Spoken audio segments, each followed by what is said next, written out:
Hello, we are back to playing the Doomcore Trilogy, and currently we are on the 20th map of Reverie, which is called One Such Reverie.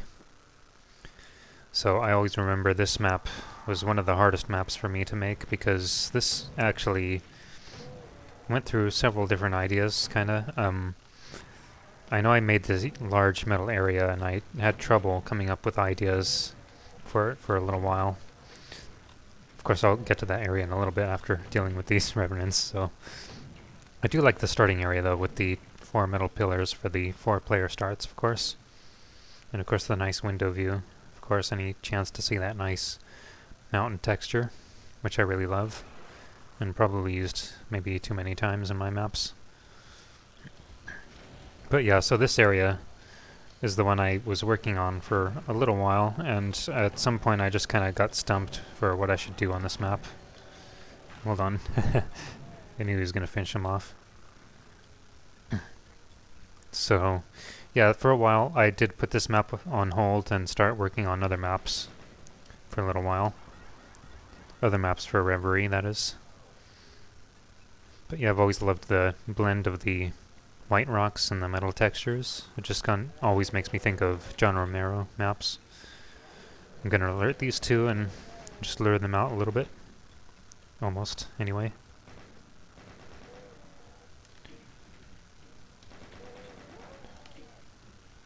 So that one, this switch actually raises up a lift, and this one just lets you out. And there is actually a way to skip this area if I flip a switch that's hidden inside the ground somewhere around here. But I'll just go forward, of course. So there's going to be a switch that raises up here when I walk on this platform. And that's what causes this one to raise up. Now that whole corpse is just sitting on it. So obviously those monsters are very eager to fight. Whoa, that was really close.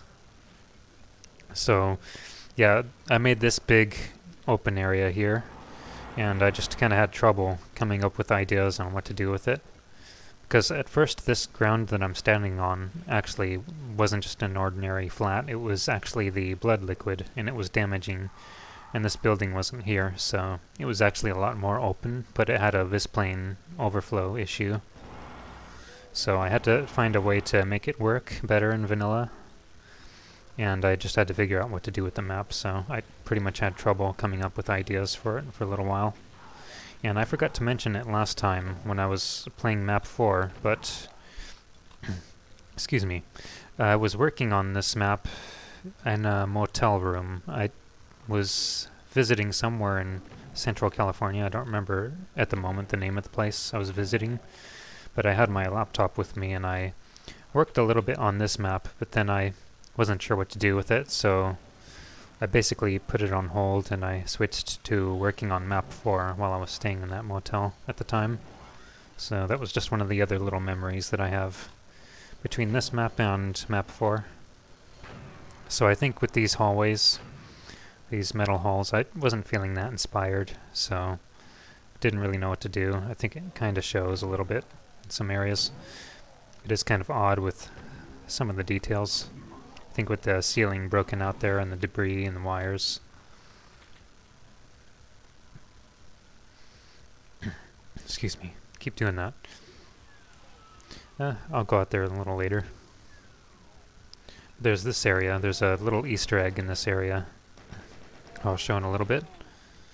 I want to check out all the hit scanner enemies first. Okay, so there's that crushed corpse liquid in the blue flat. If you hit use here, this door will open up. This is not a secret, it's just an Easter egg. So there, I put in this texture of me as a kid. It's actually just an old photo. It's kind of funny. Oh, and this guy just showed up out of nowhere. But yeah, it's kind of funny, those little details. Kind of reminds me of Doom Kid. I was watching one of his videos recently. He was playing one of his old map sets, and he did the same thing in one of his maps, where he had an Easter egg of a photograph of himself as one of the textures. It's always kind of funny when map authors do things like that. So this switch is gonna unlock some monsters in this area.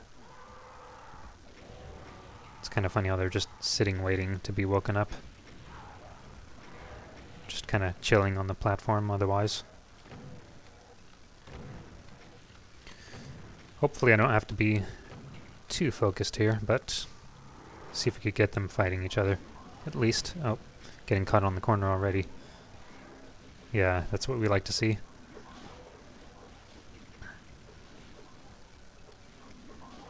Winner gets a free rocket. Get some rocket popsicles in there. Okay. Oh, actually there is another little Easter egg here. It should be on the auto map here.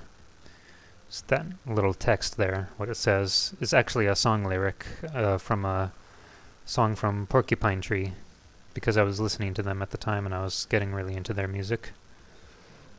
It's actually a lyric from a song called Fade Away, which I found really mesmerizing. It just kind of captures that same surreal feeling that I wanted to get out of Reverie somewhat. Only somewhat though, because this is still mostly an old school map set. So I flipped that switch, but I dropped down here just to show in case you don't make it in time. You flip that switch and it opens up this switch, which will instantly raise up that floor. So there is a secret also in that tunnel. I might actually save it for now. Well, I guess I could get it actually. It does lead to a soul sphere. Yeah, well, there's lots of hit scanners out there, so might as well go and grab it. I do kind of like these odd details, like the flames and the pipes. Yeah, so this leads you here for the computer map and the soul sphere. Of course, it does make you grab the soul sphere, so you can't really change your mind once you've gone through that portal. Gotta be careful here.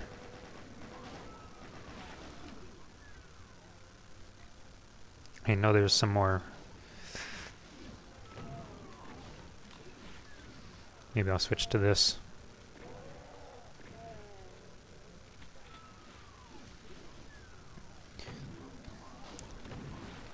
Just gotta get the big guy out of my way.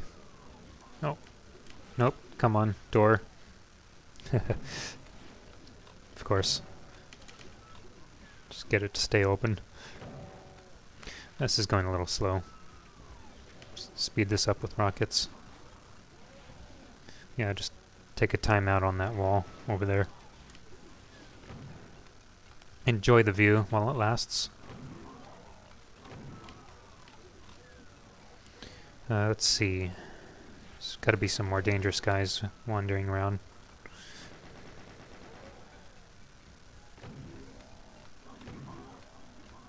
There's a mega armor over there, but I don't actually need it just yet. Of course, there's always one more.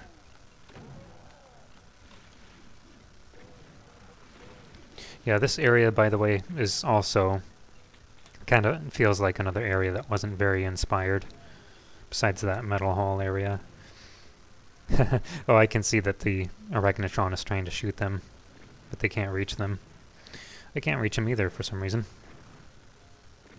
Ah, got bad shots. I think I also gave one to one of the Arachnotrons. Let's just do this. Oh, of course, there's one more. There we go. Good old souls. I guess there's at least a little bit of reason for going out here. Yeah, I don't need that, and I'm pretty sure there's a Berserk pack here. I don't think there's anything over here, though. Unfortunately, it's just more opportunities to get shot at, I guess. So, let's see, I flipped a switch over there, that's right. So that switch over the nukage actually opens up this door here. And that will lead you to this little area. There's separate segments to this map. I think I was just kind of having a hard time figuring out what I wanted to do with it, so I just kind of went for the hub-style approach. I think maybe a chain gunner was blocking me for a moment. I actually couldn't run off the platform. Yeah. And then there's this little trap. Oh. I actually thought that was going to trigger if I try to open the door. Okay, I guess trying to open the door actually lowers the floor that shows the switch that opens this area. And here's the Doom 2 gotcha area, of course. Always a big lover of the metal textures. Probably said that like a million times.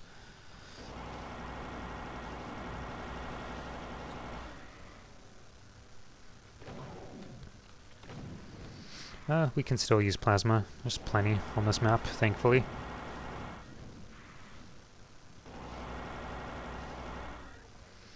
Okay.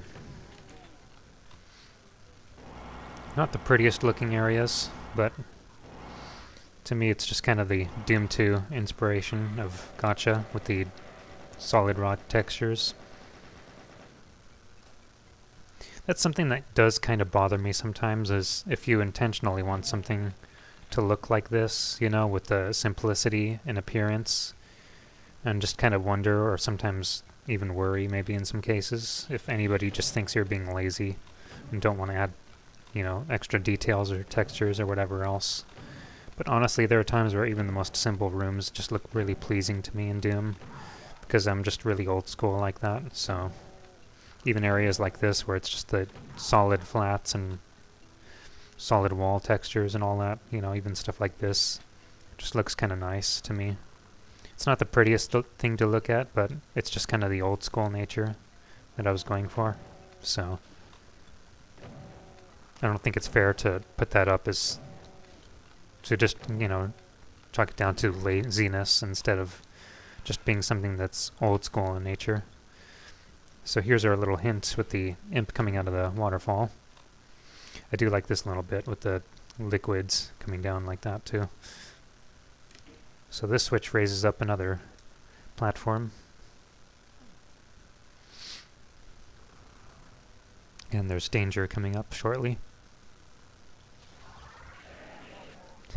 Short-lived though.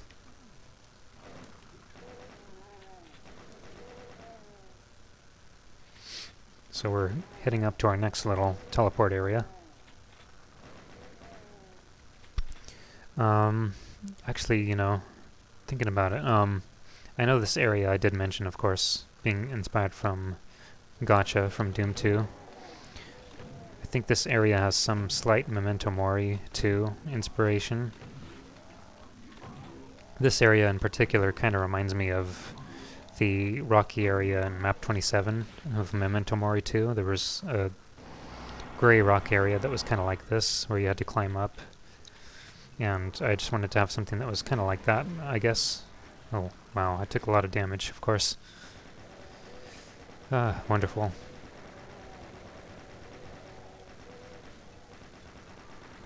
Can't see what I'm shooting at. Oh well, guess I'll have to go all out. It's probably what I intended anyway, with these cell packs here. Gotta take a hint from my own mapping design. Stop trying to play it safe here and there. Whoops. Oh, come on. Eating up way too much plasma. Lucky post.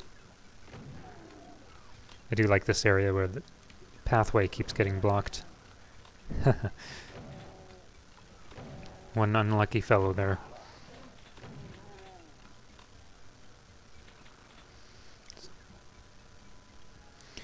Just good items and the switch here, which opens the door again, but you can't go through. Once again, just kind of denying the player left and right. And we have our next little switch here, which this time opens, or actually, oh yeah. I was thinking of the other door. That's what this switch does. That was close. Oh. Should be... Yeah, just want to take care of that guy first. Just the Hell Knight and the Chain Gunner. Not too bad. Now that last one finally opens the area. Nice little 3D lift. Of course inspired from probably Requiem I know it's probably had that, as well as Dystopia 3. Kind of wondering if I should run out and grab it. It's going to alert the cyber. This is going to be risky, so maybe I should save it this time. Save it here. Come on, fight. Whoops. Get him fighting. Whoa. I passed that at the wrong time. Could have been much worse. There we go. Could use some health, though. Just a little bit. Do that again. Alert these guys and fire away.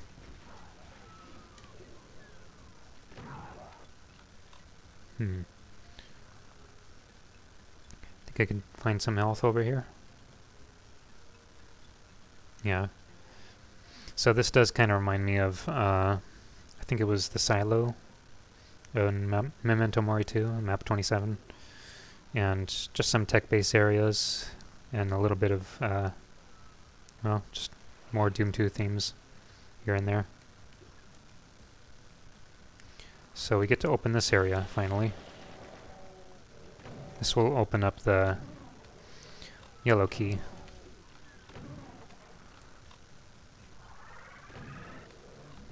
Huh. Surprisingly didn't resurrect that Cacodemon. Gang up on him.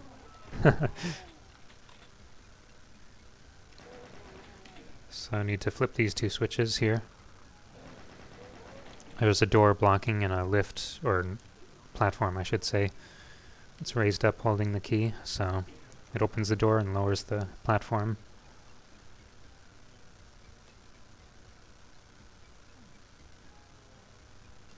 I would think maybe there'd be some more health somewhere. Yeah, there we go. So, oh, there's only one secret. No big deal though. Just gotta be careful here because I know there's yet another Archvile. I think there's some light inspirations. I'm also thinking about how this map was also probably inspired from Plutonia 2. Like some of the epic size of the maps in that map set, or map pack. Either way. I knew I wanted to make a map that was gigantic. Although in this case, I can't immediately think of anything in this map that would be inspired from Plutonia 2 itself. It's just kind of something that was really large and vanilla and had lots of connecting areas. And there's one last area here, which is actually inspired from Icarus Map 6. Gotta be careful here. So those rockets from far, pretty deadly. Wow. So I guess there's one more enemy in this map. Of course I don't have to worry about going for 100% for all the monsters, but it's kind of fun to look around. Wonder if it's in that big area actually. I know I didn't go back to grab the Mega Armor. Yeah. There you are.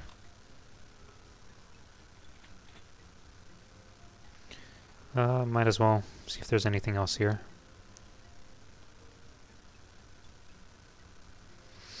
So that's pretty much it for this map.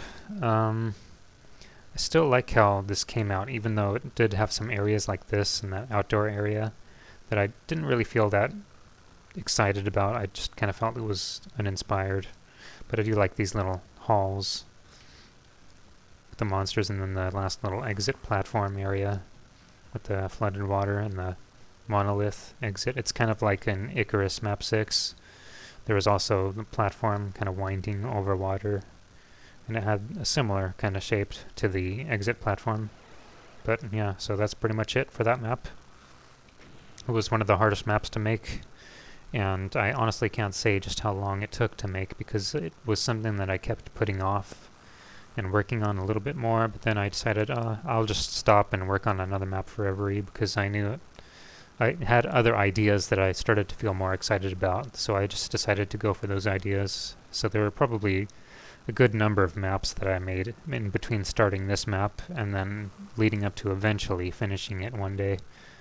But yeah, so I think it's an okay map. Well, I think those areas, I should say, that were not that interesting, that it's okay to have some areas like that, but for the most part I have fun with those other teleport and hub areas.